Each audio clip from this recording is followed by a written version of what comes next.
This is Blackstone Joe, and you're listening to Slick Talk. If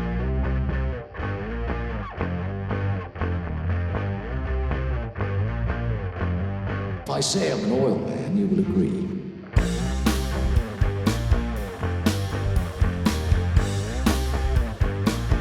There's the stink of oil about you.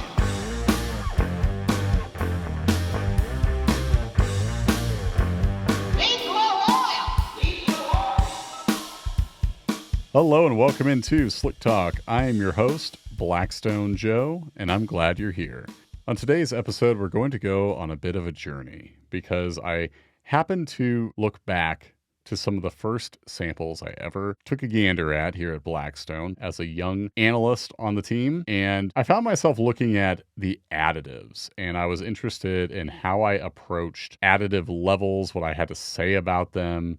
And then fast forward to today, where I fielded a customer question about additives in their oil and what kind of role the levels played. And it's interesting how these topics, they remain the same over the years in that we're always going to be talking about additives to some extent. But I wanted to know if I would approach them any differently. So going back in time to 2017, I was taking a look at the very first gas diesel report I ever worked on, and it was belonging to a Ford Escape, specifically a 2013, powered by a 2.0 liter turbo EcoBoost engine. This is the first gas or diesel engine, automotive application, where I had looked at the data, written my comment. The comment went in for review, as they always do here at Blackstone. Going back over the numbers again, I was struck by the difficulty in general. I think for a new analyst, someone who is making sense of these numbers, not unlike a customer who is brand new to the process themselves, I went right to the additive levels because this customer, sampling their Escape, they have tried different oils in the past, and that can bring about some sizable differences in the additive levels because one brand or blend is generally going to look different than another in terms of what they use in the oil, how much calcium or magnesium, phosphorus, zinc, the list goes on. You'll find that these additive levels are going to vary depending on what oil you're running. And I was looking at this latest sample, latest at the time, because this one was taken way back in December of 2016. And compared to previous samples, there was quite a bit more moly, there was quite a bit more sodium, a modest increase in calcium, and way less magnesium than the oil they were using previous. Some people don't want to change oils ever because they're concerned that doing so will impact the engine in negative ways, but that's not true. You can have different oils in use. The key is that you're using an API certified product that meets the manufacturer specs, because if you have that API certification, then you have a baseline of the requisite additive protection you need. From there, focus on viscosity, and you're generally in good shape. But going to the comment that I wrote, I was wondering what young Joseph was going to say about those additives, because it's tricky to get a handle on what we know to be true and then translating that to the customer in a way that informs them without initiating or inventing any concerns. Sometimes as a new analyst, and I still do this today, I want to point out things that are interesting. I want to point out things that are maybe curious changes in a pattern, but it's not because I want the customer to worry. It's mainly to let them know that we're paying attention. We're seeing things that, even if it's not a wear-related concern, or we're not seeing, something in the physical properties that looks like a potential problem, just noting that, hey, looks like you tried a different oil this time based on X, Y, or Z in the additive package. That's a notable difference. Let's see how the engine was wearing with it in use. And like I mentioned earlier, you can change oil types and not expect any adverse effects. That was the case in this sample, and we were looking at wear levels that were really good for a 2.0 liter turbo EcoBoost. Pretty conservative oil change intervals, about 3,000 to 4,000 miles. A little bit of fuel in there, worth keeping an eye on, but in general, a good set of results. But we did have those changes in the additive levels, and I wanted to see if I talked about that in the comment, and I did. specifically in regards to sodium, which is really the key element that if you see an increase in, you're probably hoping, at least on the analyst end, that there was a change in oil types to go along with it. Because if it's not additive in the oil, sodium is probably going to be coolant, which you obviously don't want to see. And that is, in fact, what I went on to talk about in the comment. And there were other changes in the additives that we didn't have time to cover. And this is a thing I like to bring up occasionally on this show. If we do have an increase in an element that's not marked in bold, often it's for this reason where it's not a problem, never would present a problem. We would like to talk about if the comment box was infinite and we could just go on about every single element and spectral results. But if we don't mention them, it's probably because it's not a concern.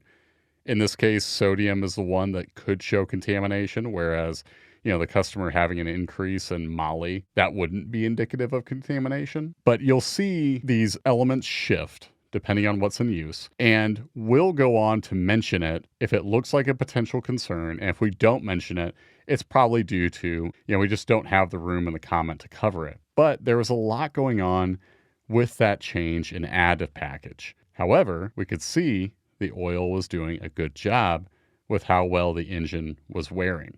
Now, if you fast forward to a sample I looked at today, it was really all about the additives. At least it ended up that way. But initially, all I thought I was doing was writing a quiet report for a 2.3 liter EcoBoost powering a 2021 Ranger. Now, in this sample, there was some change in the additives, but I didn't talk about it.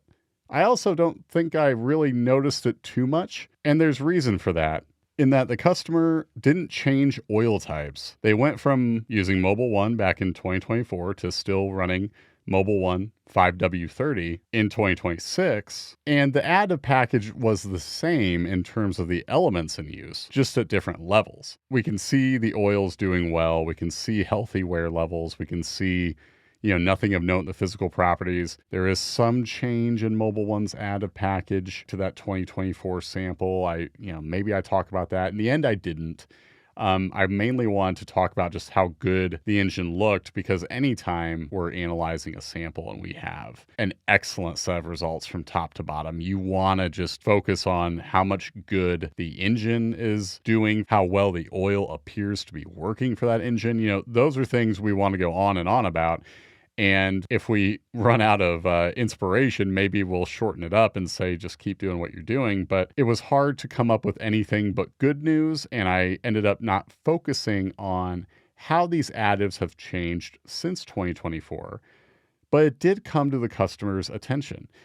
They emailed in response to the report, and they were just curious about levels shifting. They mentioned calcium specifically, which was lower than their previous samples. It was also lower than universal averages. They were correct in going on about calcium serving as a detergent, and wondered why the levels had dropped so notably. Now, when it comes to a change in the additive package, explaining why those changes took place is a little beyond the scope of what we can do. We can report that there are changes, that you have more or less of this particular additive element, but why Mobil 1 is shifting their additive package, that's probably a proprietary question. Maybe they would volunteer information on it. I can't say I have that handy, but we can see when there are these changes, and generally they don't amount to a concern. But if you do have worries about your sample being unusual for that brand or blend, and we have an unused sample for reference, we can compare it to see if there's something funny going on. If maybe, you got oil from a bulk supplier and it's not meeting your expectations that way. I'm not saying there aren't situations where an additive package is not correct for, reasons that could require further investigation. But by and large, when you see one sample from 2024 and then another sample a couple years later, and there's some differences in the levels, that can just be due to a change in recipe on their end, rather than there being any problem or chicanery happening during the manufacturing process. But back to these results in particular, what did they show? So like I mentioned, the customer was correct that there had been a difference in the additive package, mainly in calcium going from a little over 1,000 part per million in the 2024 sample back down to 679 part per million in this latest one. And again, this was a couple years difference from when these samples arrived. And it's true that calcium, going down a little bit, and it is a detergent as well as a dispersant additive. Why does that matter? Well, those additives are going to keep solids in suspension so that filtration can remove them. And on that note, we aren't seeing anything that would suggest the oil wasn't doing a good job, despite there being a little less calcium nowadays. There was still plenty of magnesium, which is another detergent dispersant additive present. And those two elements together seem to be treating the engine just fine from that standpoint. Wear metals looked very good for the engine type. For reference, this sample had only 3 metals present. Aluminum, which is pistons and bearings. Iron is going to be from cylinders and shafts. Copper from brass bronze. Each metal was in really good shape compared to averages for the engine type that we've built over the years. Iron and copper were even quite a bit lower than we see on average. And this was oil that had about 5,000 miles on it, which is close to the 5,200 mile average. You have iron about a third of the average level, same with copper. So honestly, a wear profile that any owner should want. And on that note, the oil seemed to be doing very well.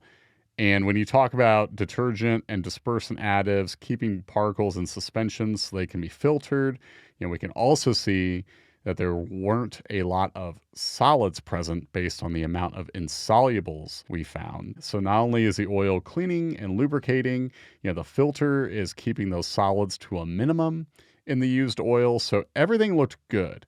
So we can offer the customer, in this case, assurance that yes, it's true, their Mobil 1 of this vintage did not quite have as much calcium present. It sure did a good job with what was there. As for why these changes are taking place, that's really a question for the brand, because there's bound to be a laundry list of proprietary explanations as to why there's going to be some differences.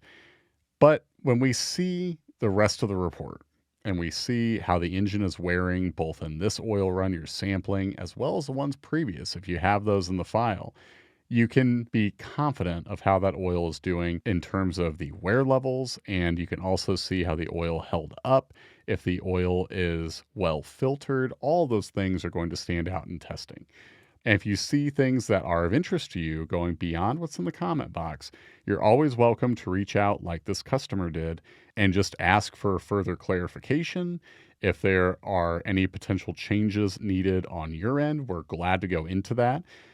In this particular instance, despite there being some difference in the additive package over the years, you can rest assured that it's still good oil. And that is the headline. That's the takeaway, is that this customer was still using good stuff, that was taking good care of what they own. And that's always the news we hope to pass along here at Blackstone Laboratories.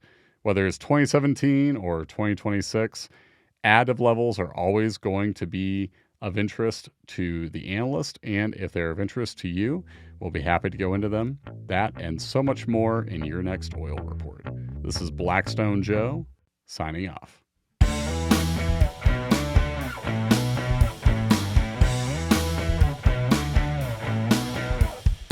The Slick Talk podcast is powered by Blackstone Laboratories.